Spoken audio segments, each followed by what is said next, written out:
Albino Reis é padre na paróquia de Vilar de Andorinho. Hoje é o nosso convidado para mais uma rúbrica Conversas com Deus. Boa tarde, Sr. Padre. Olá, prazer. Para darmos início a esta conversa, e embora toda a gente já o conheça, queria que me falasse um pouco sobre si e que me contasse a sua história de vida. Ui! Ui, muito grande. Dava uma série, possivelmente. Eu sou natural de São João da Pesqueira, do concelho, portanto, de uma aldeia chamada Vale de Penela. Sou duriense, sou, portanto, bem perto do Douro, possivelmente a região mais bonita de Portugal. Verdade. Se queria puxar a brasa à minha sardinha, onde nasci há 60 anos, acabados de fazer, portanto, recentemente. E desde muito novo, 2 anos, 3 anos possivelmente, os meus pais foram para o ultramar, para Angola, na época. Foi lá que vivemos durante os 10 primeiros anos. Voltámos de lá com o 25 de Abril, no contexto da Revolução dos Escravos e da descolonização. E instalámos-nos novamente, portanto, por ali. Estudei, andei um bocadinho feito saltimbanco entre Sernancelho, Penedono, Moncorvo, até entrar para o seminário aos 18 anos. Entrei para os missionários combonianos, portanto, aos 18 anos. E a partir daí, portanto, segui a minha carreira vocacional religiosa na altura. Eu pensava apenas ser missionário, não sabia muito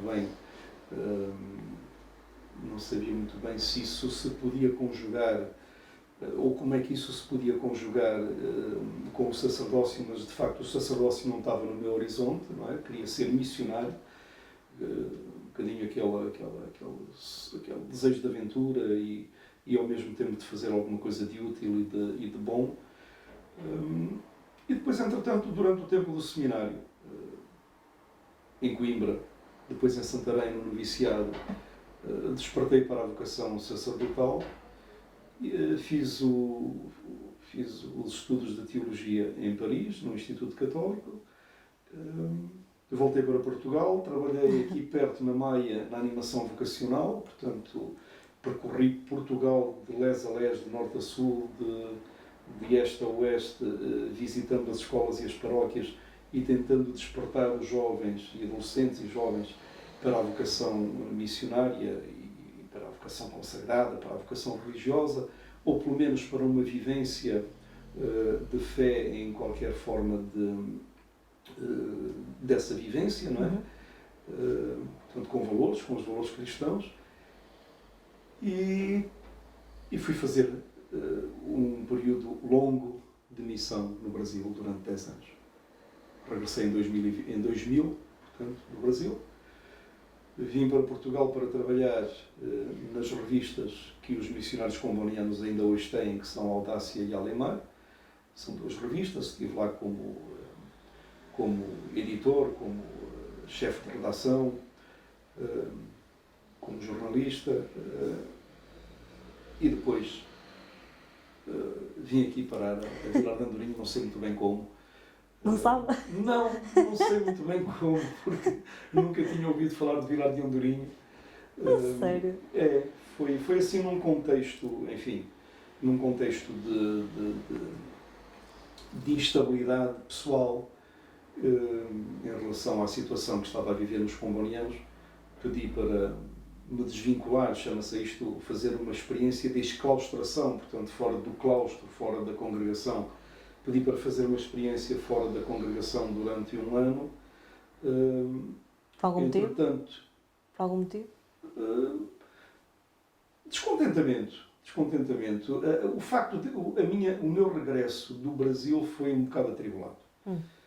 Eu do Brasil, portanto, nos últimos anos, já não sei muito bem em que ano, penso que em 2018, eu voltei em 2020, 2018 envolvi-me numa situação de candidatura a um cargo político. Lá chama-se prefeito, aqui seria presidente da Câmara.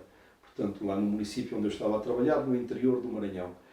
por um partido que, enfim, pode não ser muito agradável para algumas pessoas, que era o PT, o partido do Lula. Porque era o partido mais, enfim, mais preocupado com as questões sociais que se viviam naquela região, uma região de garimpo, de índios, de sem terra, de gente muito sofredora, a quem nem todos ligavam muito. E, portanto, eu achei que, como missionário, já estava a fazer muita coisa, mas podia fazer mais. Portanto, podia pegar na questão política e fazer mais alguma coisa, e candidatei-me. E nessa altura, os meus superiores, portanto, quase que me obrigaram a regressar a Portugal. E, portanto, esse sonho ficou pelo caminho. Essa candidatura abortou no auge, portanto, numa altura em que eu acho que ia ganhar, mas pronto, não sei se ganharia. Mas achei que ia ganhar. E houve ali senti-me assim um bocadinho deslocado, embora gostasse também muito do trabalho que fiz durante 3 anos, penso eu, na redação das revistas. Primeiro fiz jornalismo no Senjor para me preparar, e depois, enquanto fazia o curso, também trabalhava nas revistas, embora eu gostasse muito desse trabalho, mas não me adaptei muito bem à cidade de Lisboa, não me adaptei muito bem ao ambiente, faltava-me o campo, faltava-me o terreno, e, portanto, pedi essa experiência. Como tinha trabalhado na Maia, conhecia bem a Diocese do Porto, vim bater à porta da Diocese do Porto, na altura o Bispo era o Dom Armindo, e veio-lhe dizer que estava nessa condição de experiência fora da congregação e que queria fazer algum trabalho pastoral. E ele imediatamente me disse: tenho uma paróquia muito boa para ti, chama-se Vilar de Andorinho. Pronto, para mim era chinês, mas vim parar a Vilar de Andorinho e estou aqui há 18 anos. Portanto, tem um longo currículo. Tenho um currículo muito grande, não é? Porquê que não continuou aqui a carreira de político? A Vilar de Andorinho, por exemplo. Podia ter continuado, já fui convidado. Mas... E não aceitou? Não, depois eu percebi que se calhar conseguia fazer, ou melhor, não tinha tempo para fazer tudo. E em boa verdade, se calhar se abraçasse uma carreira de político, tinha que deixar de parte da pastoral. No Brasil era mais fácil de conjugar. Era.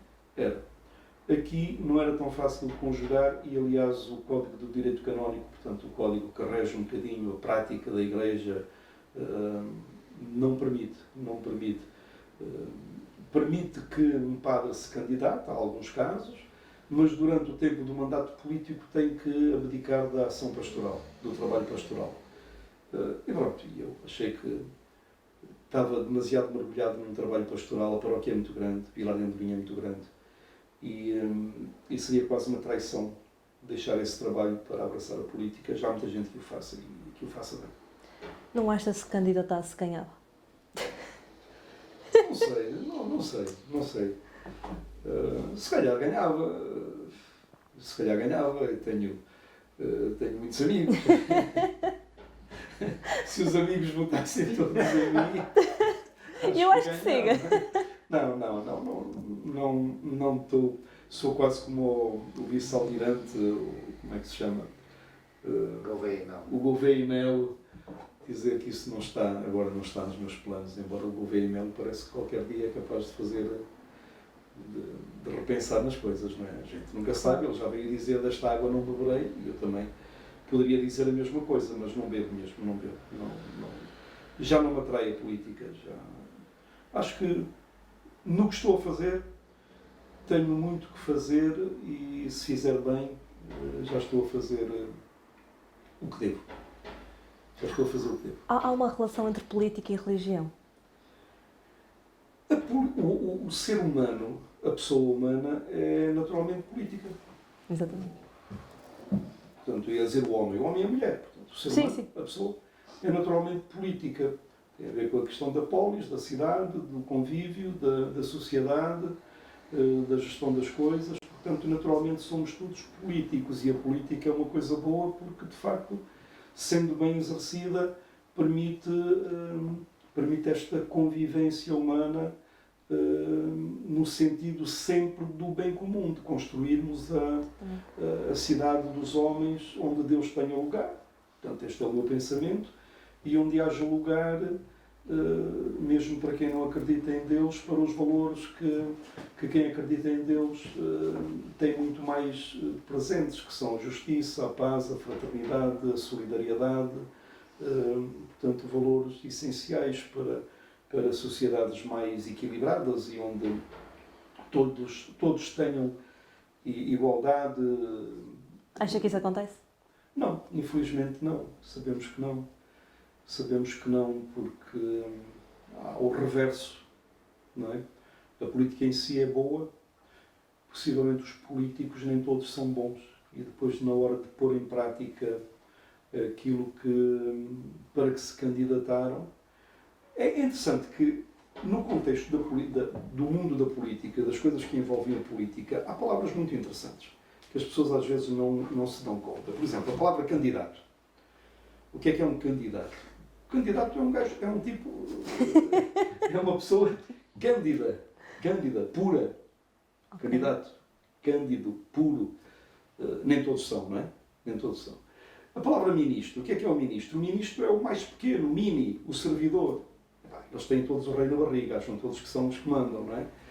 Portanto, no mundo da política, os próprios termos que caracterizam as pessoas, desde o candidato, podíamos dar aqui outros exemplos, até o ministro, são termos que definem pessoas que deveriam ser eticamente, moralmente irrepreensíveis e que depois deveriam ter uma prática em conformidade com aquilo que se espera de um político, que é gerir bem a comunidade, a sociedade, o país, a nação.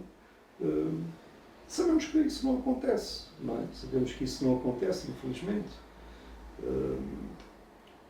Acho que há muito boa gente, não quero dizer mal de ninguém, mas temos, na política recente, na história recente política do nosso país, temos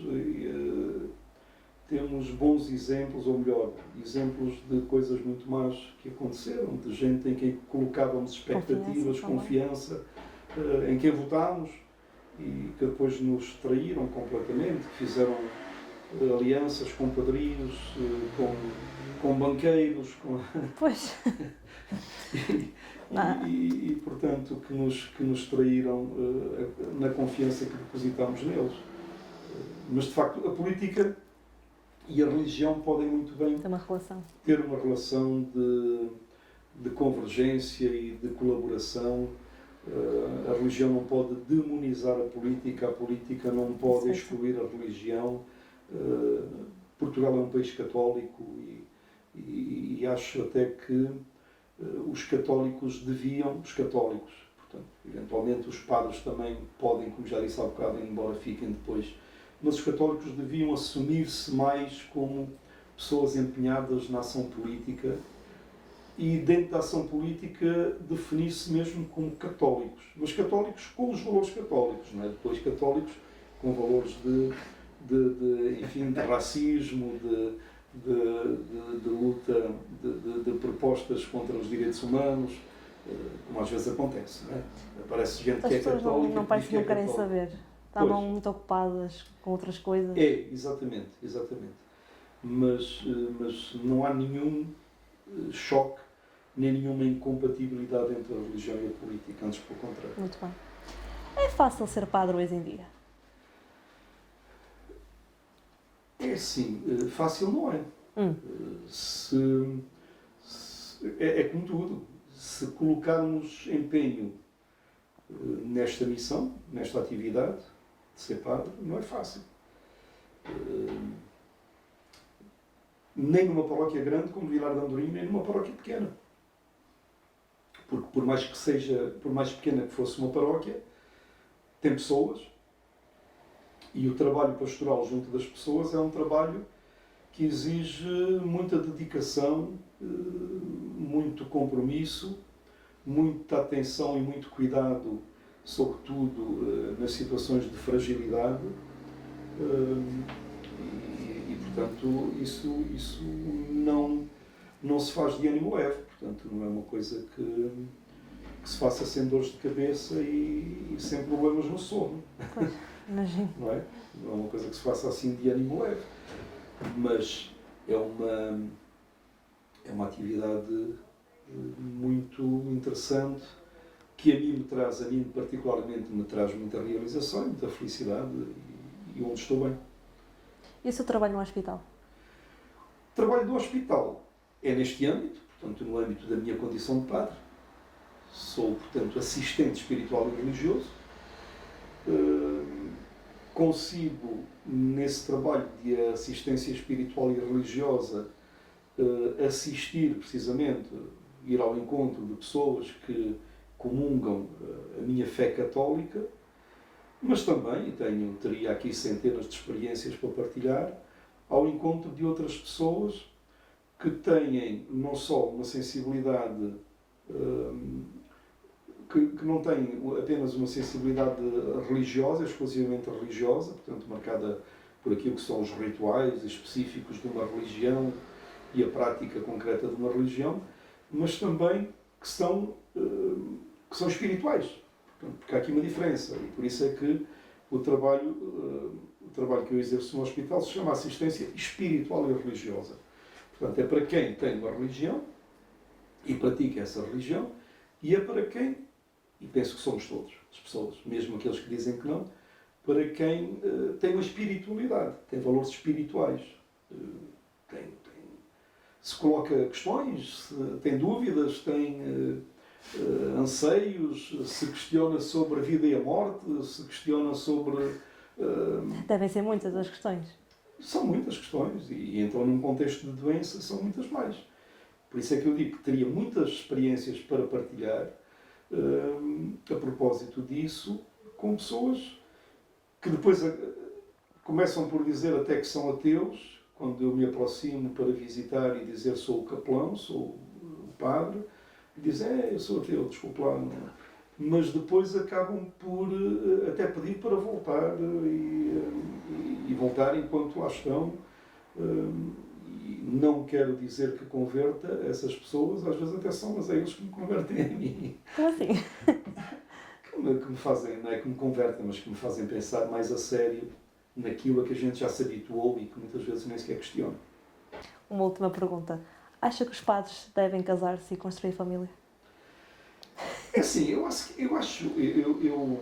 tenho uma opinião muito própria não, é partilhada certamente por algumas pessoas. Eu acho que a questão do celibato, de não casarem, portanto, a questão de não casarem os padres, de manterem o celibato, devia ser opcional. Okay. Pronto, devia ser opcional.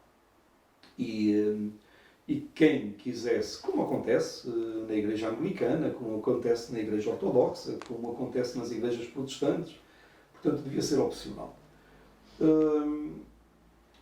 Agora, uma coisa é certa, não só aos padres, mas a vida da família, para quem tem um compromisso que praticamente exige disponibilidade de 24 horas, pode ser também o de um médico, pode ser o de um advogado, pode ser o de um jornalista, pode ser... Quem tem um compromisso que exija o tempo todo, sabe muito bem que a vida da família fica comprometida, fica prejudicada por causa disso, não é? Fica muito prejudicada. Portanto, não é muito fácil ter uma vida sacerdotal. Agora, os anglicanos, os ortodoxos, os padres anglicanos e ortodoxos, com certeza que encontrando uma companheira que abrace também esse ideal e que aceite que eventualmente haja ali um tempo menos dedicado à família, porque a família é mais alargada, é a comunidade, é a paróquia, com certeza que também são felizes. Claro. Por isso é que eu digo, devia ser uma opção, devia ser uma possibilidade da pessoa. Agora, certo é que quando eu e os meus colegas nos tornámos padres, ninguém nos enganou. Disseram-nos que não podíamos casar. Ninguém nos enganou. Portanto, não temos que protestar, Muito bem. mas que devia ser repensado e que devia se tornar facultativo, sim. Acho que sim. Muito É bem. por aí. Muito bem. Vamos fazer um jogo? Vamos. Vamos? Vamos lá. Está quase, está quase. Eu vou-lhe fazer 3 perguntas. Cada pergunta tem 2 opções. Ok. O seu padre escolhe uma e justifica. São pequenos dilemas. Muito bem. Muito bem? Certo. Primeira, preferia realizar 3 desejos ou a ter apenas um superpoder? O poder?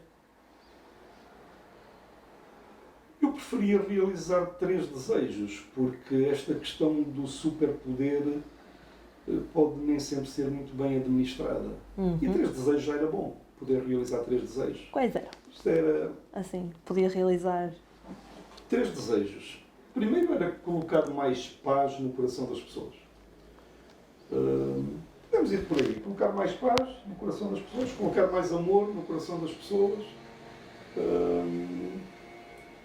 E com isso, de alguma forma, permitir que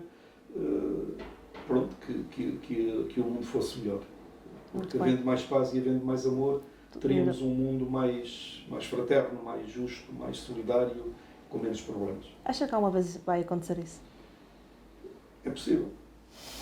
É possível. Se não for a nível mundial, eu acho que há pequenos núcleos, pequenos grupos que podem promover isso e que podem ser o fermento, a sementinha que está lá. Disse. Muito bem. Segunda, preferia ler a mente das pessoas ou ser interno? Ser eterno? E eu acho que nem uma nem outra. Que ler a mente das pessoas a gente ia descobrir tanta coisa, tanta hipocrisia, tanta coisa chata, não é? As pessoas às vezes estão-nos a dizer uma coisa e estão a pensar outra, e isso ia ser desagradável. Mas você repara bem. Mas ia ser muito desagradável. Ser eterno. De alguma forma eu acredito que somos eternos. Não nesta vida, mas na outra. Noutra vida. Nesta, se calhar ser eterno era uma chatice também. Nesta. Mas se calhar até...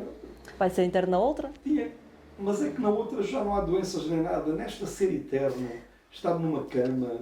Porque é assim, a nossa vida, ser eterno, mas envelhecer, perder a capacidade, perder a dignidade, viver uma vida de dores, de sofrimento, sem dentes. Sim, é terrível. É um bocadinho chato, não é? Nesse contexto de eternidade, no contexto da vida como ela é, em que envelhecemos, não deve ser muito agradável. Ler o pensamento, é como digo, podemos trazer dissabores, mas se calhar preferia, porque já tenho a eternidade garantida, preferia ler o pensamento, também para saber o que é que algumas pessoas andam a pensar. Vamos à última. Preferia jantar com Maria Madalena ou com Judas? Os dois. Os dois? Era. Se fosse possível juntar os dois. O Judas não era mau homem. O Judas cedeu um bocadinho à tentação. Enfim, há várias teorias, não é? Há várias teorias. Há quem diga que o Judas tentou salvar Jesus. Tentou promover ali a Jesus um recuo na missão dele. E por isso é que foi denunciá-lo e foi entregá-lo. Claro que depois a história lida apenas como uma traição, mas não me importava de jantar com o Judas para o combater. O que é que lhe perguntava? Ao Judas? O que é que perguntava ao Judas?